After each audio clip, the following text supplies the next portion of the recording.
Okay, right. So to start with, it's probably a good place to talk about who we all are. And so this is the team. Always difficult in domiciliary to get everybody together all in the one place. Just with us being in domiciliary, we work dotted all over a few different towns and regions. In fact, actually, so in fact, this is some of the team. And Hassan, who you meet a bit later, he's not actually in this photo, unfortunately. But you'll get to meet him a bit later, and we can explain who he is. But so who we've got on the screen in this photo, that's me over on the far right of the photo. So I've been with Specsavers for well over 20 years now.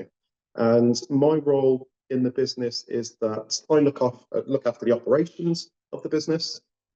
And I'm also a dispensing optician as well. So I still go out visiting patients.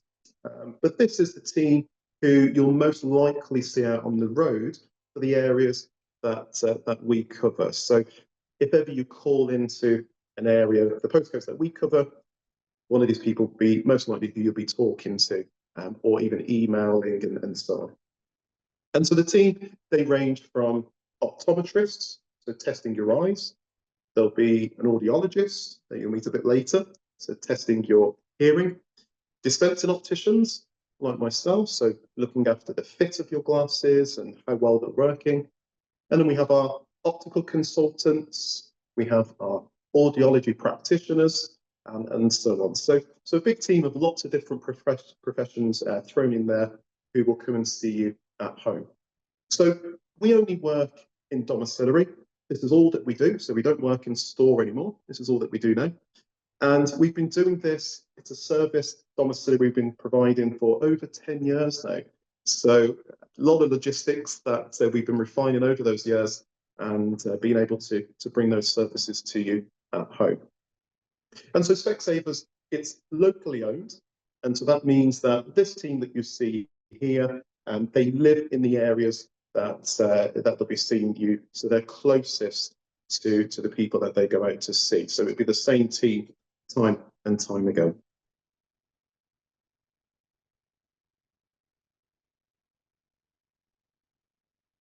Okay, just a few more images. So on the next screen, you can see these are the cars that we'll have. So this is what you'd see out and about on the road, covering all those different postcodes that we see. Very bright cars, by the way. And that's Vicky and Denise, who are in the middle. So they're two of our colleagues that work with us. So they're two of our colleagues that would be making us home visits. Optical consultants, they would be sorting out your glasses, making sure you have the best shape and size of frame and the most suitable. So that's who you would see out on the road. And then here for my team and Hassan's team, this is the office. So this is where we would sort out a lot of the logistics. So our scheduling, so sorting out who goes where, how quickly we can get to people, any of the glasses that we've had arrive back from the lab, we sort out those glasses to make sure that we can get them back out to our patients. So that's where all of that happens here, but from our region.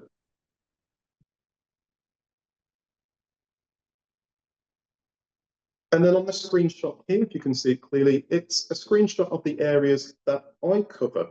So with Specsavers Home Visits, each locally owned team will have a set area that they cover. So for us, it's Warwickshire, Worcestershire, and parts of Oxfordshire. So these are the areas that we would cover. However, outside of these areas, there will be another team that provide the exact same service that Hassan, who you'll meet a bit later, or myself would provide. So with Specsavers Home Visits, it's across the whole country. It just so happens these are the areas that we cover. Just with Specsavers being locally owned, these are the areas that we look after. And like I mentioned earlier, some of our team will be living in different parts of these areas, so we can make sure to get to people in a quick and efficient way as well.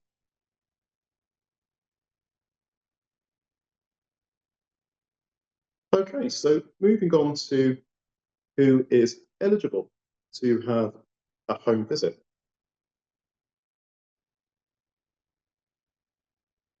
So who is eligible, particularly for a site test to start with?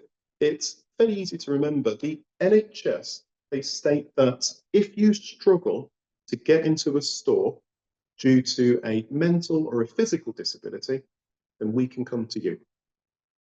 So there could be a whole range of these things, but that could be something like if a patient has diagnosed dementia, Alzheimer's, stroke, MS, agoraphobia, maybe it's like an osteoarthritis, and so on. So if that person has a physical or a mental disability and that person would struggle to get into a store unaided, then we can come and see you at home. So we don't need a GP letter or anything like that to prove that you have that. The patient or the carer who is looking after that person, they would be signing on their behalf, or the patient signing for themselves, to say that they are diagnosed with that condition and that it makes it difficult for them to get into a store.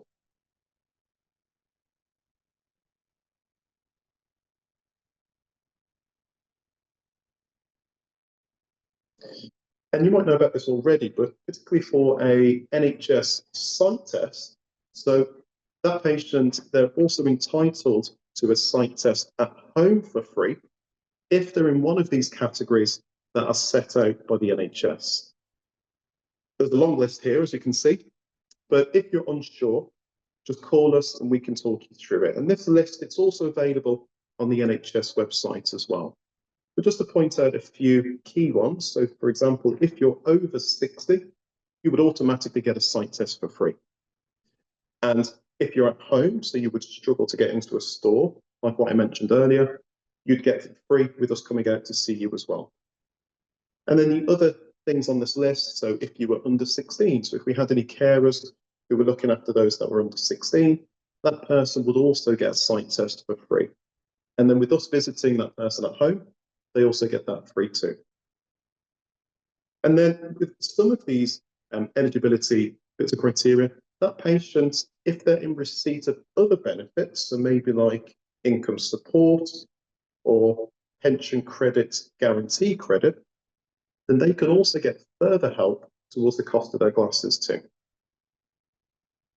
And one other thing I just wanted to point out, with us being in domiciliary, so Specsavers Home Visits, the NHS also states that to perform a sight test, or a hearing test actually, to a person who's at home, it needs to be that person's permanent place of residence. But that can be anything, whether it's a care home, their house, or a sheltered housing. So it just needs to be their permanent place of residence, and then we're able to see you at home too. And then if a patient, how often they're due for a sight test, it's most likely that it will be every 2 years that you're due for a sight test. Or in some cases, it could be a year. And the optician will always talk you through what that is. And that can depend on whether you have maybe a health or an eye condition. That means we need to monitor something a bit sooner than the 2 years, but we'll keep you updated about that. But then overall, if you feel that your eyes have changed or there's something that you'd want to have a chat about, just give us a call and we could talk you through it.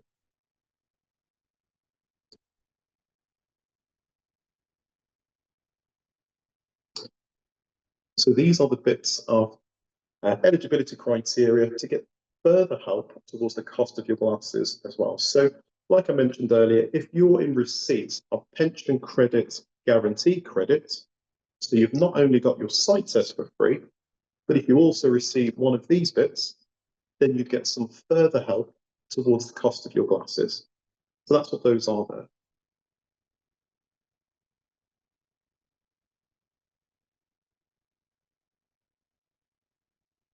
Okay, so moving on. So the day of the sight test. So on the day of the appointment, our team, they will already have confirmed the day and the time with the patient or the carer, any next of kin, or even power of attorney.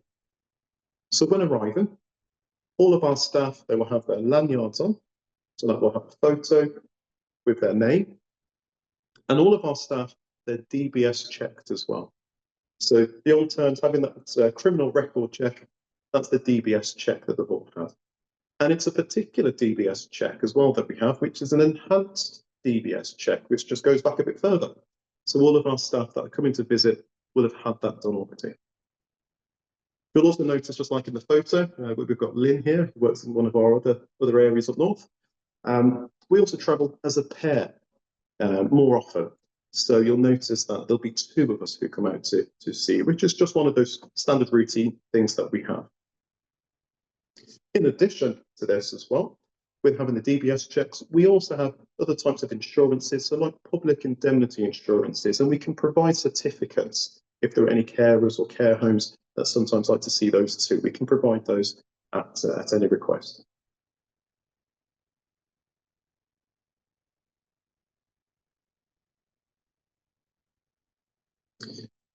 So with the sight test, so we provide a full sight test, testing the health and the power of the glasses, and we can set up fairly anywhere. So we work around the patient, particularly useful for those who are bedbound, for example.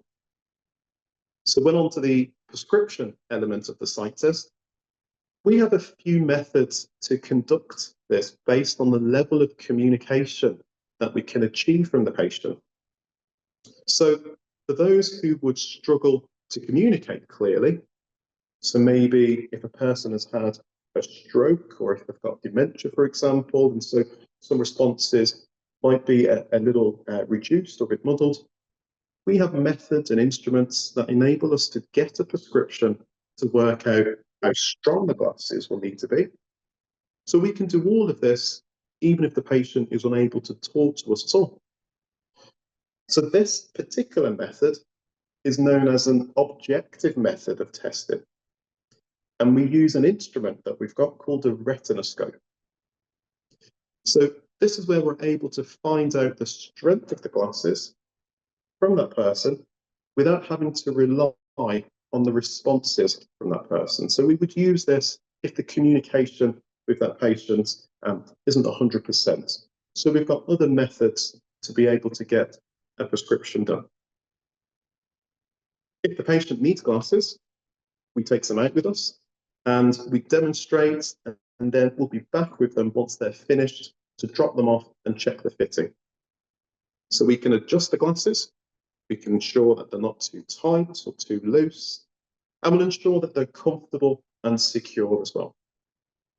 And then, of course, throughout the year or 2 year or however long it needs to be, if that person was to notice that their glasses, maybe they become too tight or too loose, then we can come back for free and we can get that sorted too. So if we need to adjust them again, if we need to tighten them or ease them off, I wear glasses myself, I know what that's like. But if we need to tweak them a little bit, we can come back out to see that person, and that'd be for free to tweak them.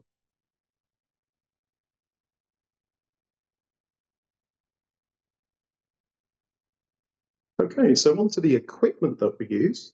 So the equipment that we take out with us, it's all NHS approved.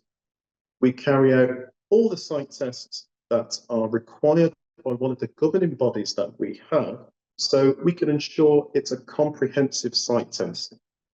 So we'll be able to assess the eye health for conditions like cataracts, glaucoma, diabetic retinopathy, macular degeneration, and so on. So when we're using the trial frame, and so those trial lenses, which I got on the bottom left, just making sure it's on the screen, this is our preferred method when sight testing, because again, for some of our patients, maybe if that patient has poor posture, or maybe they have some type of tremor, the trial frame, so probably a little old school to some people, but more preferred with us, the trial frame just enables, it's got better wear, and it's more effective testing in these situations particularly. So in store, you might remember there's a machine and you have to rest your chin on it. But with us, we would be using a trial frame. And then those lenses that you see in the bottom left, we put those lenses into the trial frame. And we just find that's better because it will stay on the patient while they're performing their sight test.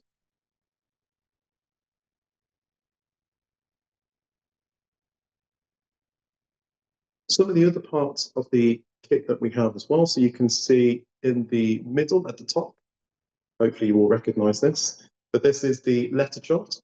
So with the letter chart, we would set that up opposite where the person is sat, or if that person's in bed.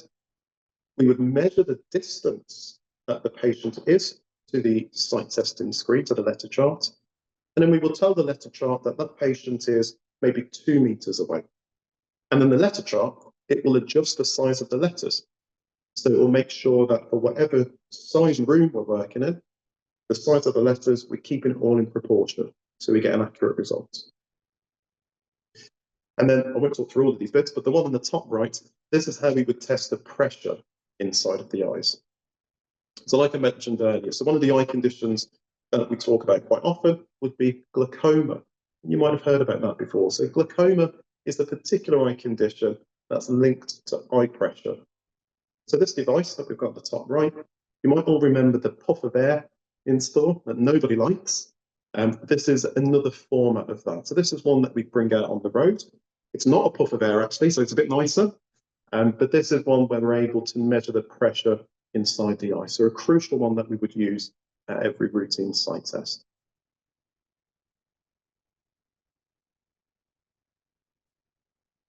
Okay, and then lastly, so these are the frames that we take out with us as well.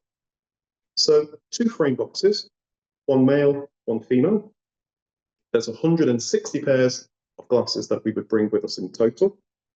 And we even have some frames that are unique to Specsavers Home Visits. So we have all of our Specsaver frames, we have access to all of those frames. But when making a home visit, we have some frames that are unique to us out on the road.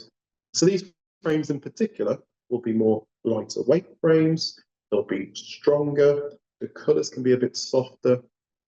So we're able to cater for people that we would see more often.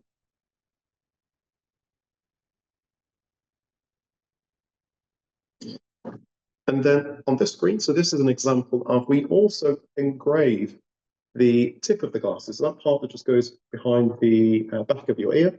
So we can also engrave the tip of the frame. So this is something that we do for free. And it's particularly useful if maybe you have 2 pairs of glasses and you want to know which pair is for distance, which pair is for reading. We can engrave it with TV, and the other pair maybe with near. It could be particularly useful if there's a person where there's another person who's got glasses, and you're trying to make sure, if you're a carer, you're trying to make sure that they're not getting the glasses mixed up. You can see who they belong to. So it's discreetly engraved and just on the tip behind the back of the ear. And we've got the option to put the name or maybe a nickname, or if you prefer to call that pair of glasses, maybe it's the jigsaw pair. Then you'll know which pair that's for. And this is something that we offer for free, by the way. It's just an automatic thing that we would do. Okay. And then moving on to last but not least now. So this is where I will introduce one of the colleagues that works with me. So Hassan is our audiology director. So like with myself, where I look after the operations of sight tests at home, Hassan, who I'll hand over to in a short while, he looks after exactly the same, but ears. So I'm eyes, he's ears. So I'll hand over to Hassan, and he can talk you through how we provide hearing services to people at home. Good morning, everyone. I hope everybody can hear me okay. I'm the second part of this double act. So as Chris just mentioned, I look after the ears side of things with Specsavers. Just a bit of history with myself. I've been a qualified audiologist for over 12 years. And for 11 of those years, I worked in the store, which was providing hearing tests, hearing aids, and support within a store. For the last year, I moved over into domiciliary. And the particular reason for that was the growing need for facilities and services to be provided at home. We used to get people coming into the store who would have an appointment which maybe would last 20 minutes.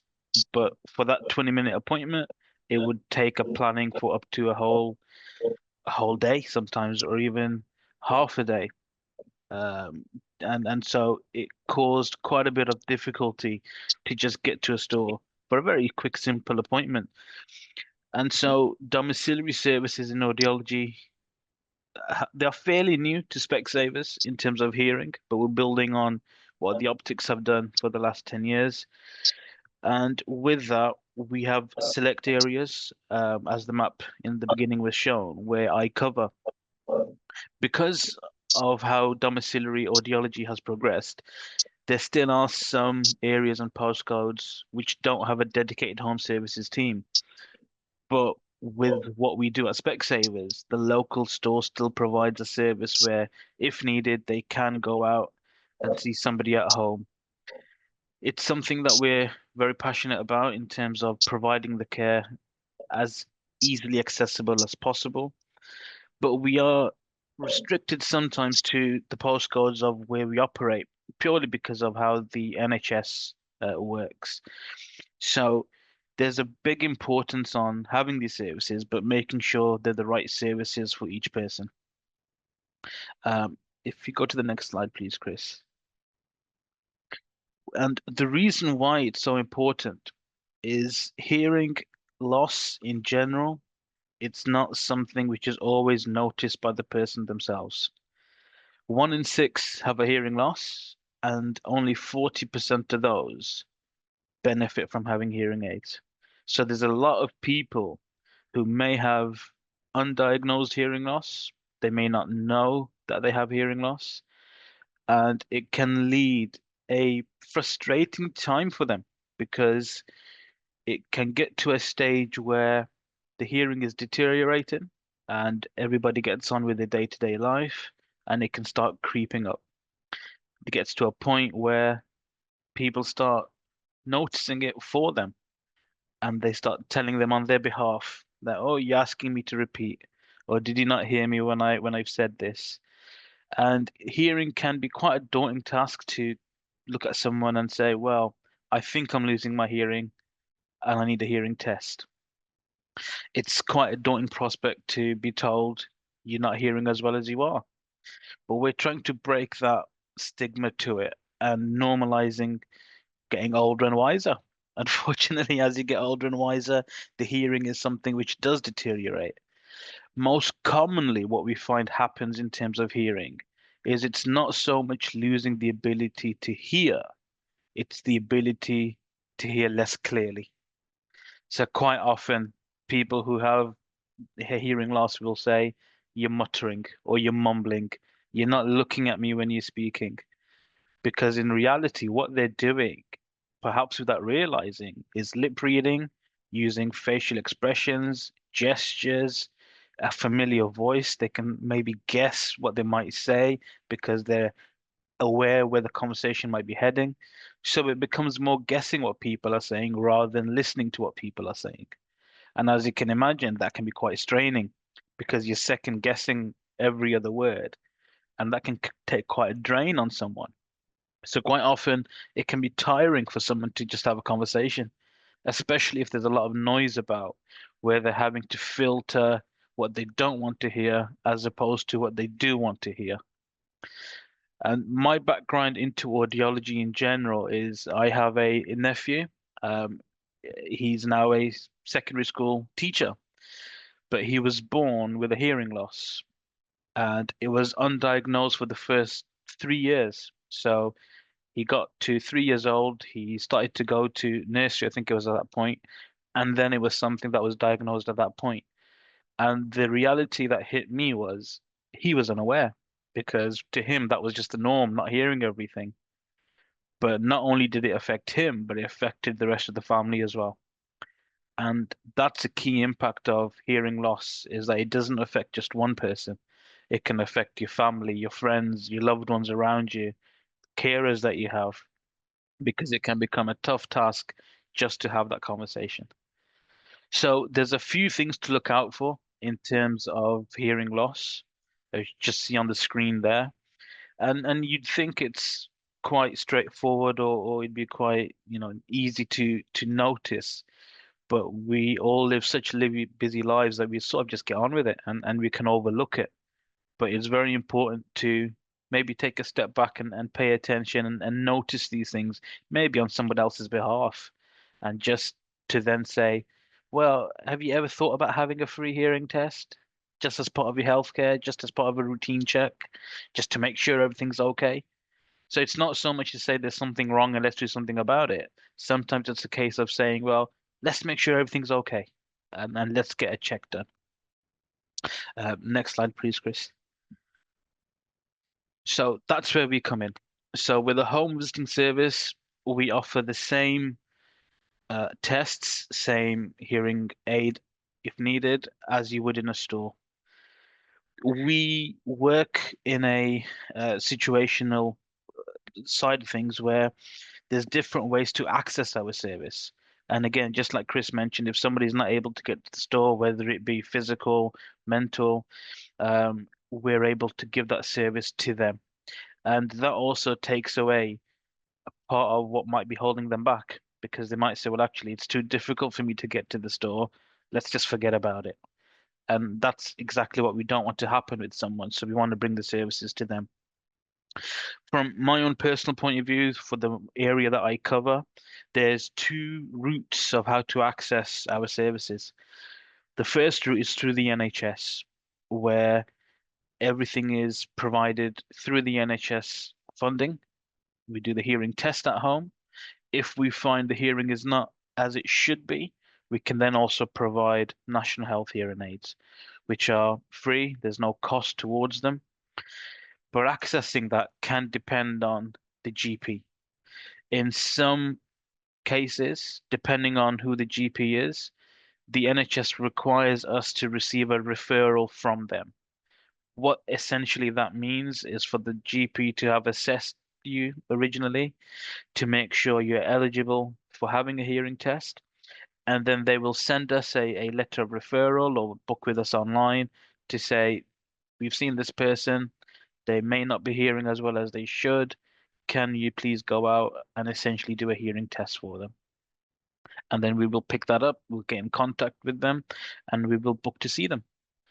In some postcodes where the GP is situated, they have access to what we call self-referral, which is for a person to be able to skip that and call us directly and say, I'd like a home hearing test, and we can then proceed to get them booked in. It's just in terms of the approach, it's different, not because of what we've set. It's just in case of the NHS policies that are in place. And it's growing because more and more places are becoming self-referral because of the ease of access, being able to do it yourself. But we just always have to make sure you're within our scope of practice. So if somebody was to call me, for example, and they have blood coming out of the ear, for example, the urgent treatment would be to the hospital or to the doctor because that's going to be the first point of call. Doing a hearing test while there's a bleeding ear isn't necessarily going to show us anything more than what's already there. So we want people to get the right attention at the right time. So for that reason, the GP referral systems in place in some places to make sure the GP can have a look first. And in other places, when it's self-referral, we're able to give the advice of what the next steps should be. As well as that, we also provide rechargeable hearing aids, which become a more easy to use option for some people. Traditionally, national health hearing aids are battery powered, for example. Private hearing aids provide an alternative where there's selection, there's choice involved, whether that's how they look or how they work. There's more range to be chosen from. It's still the same test, but it's just having a choice of the solution if needed. That route, it's private, so it is purchased for, and we go through the steps of how to get something like that, and we give the advice along the way. Ultimately, the idea is for hearing tests to be done, and then we can give the advice and we can offer the solutions available to each person. And in most cases, once we've done a hearing test, especially on the NHS, if needed, we can provide the hearing aids on the day. So it's more convenient, it's easier, and we can get people hearing sooner. And what's quite key with what we do is we take on board when we're going out to someone, whether again it's a um, yeah, being physically unable to get to the store or mentally unable to get to the store. And for that reason, when we provide the hearing aids, we do advise on somebody being present with them because then we can go through what we call a full teach of hearing aids, which is how to use them, how to put them into the ear, how to take them out, how to change the batteries, how to clean them. It's a lot of information all at once for someone. So we do provide that ongoing service to make sure everything's in place the way it should be. But we're also at the end of the phone if needs be. So whether that's a loved one, a friend, a carer who needs to call us and just say, you just saw this person, can I just get a bit more information? And we're always happy to provide that. If we need to go for regular visits, we can do that as well. So we try and tailor what we do to each person that we see. Next slide, please, Chris. So for us, it's that total care message where Chris and his team look after the eyes for the area, and myself and my team look after the ears in the same area. And our number there on the screen, or there's a email website address there too. Any questions, any queries, anything that you'd like further information on. Again, each area may have slightly different nuances depending on where you are, but ultimately we have a service for all. So any questions, queries can be put through to us, and we'll hopefully get back and discuss anything further if needed.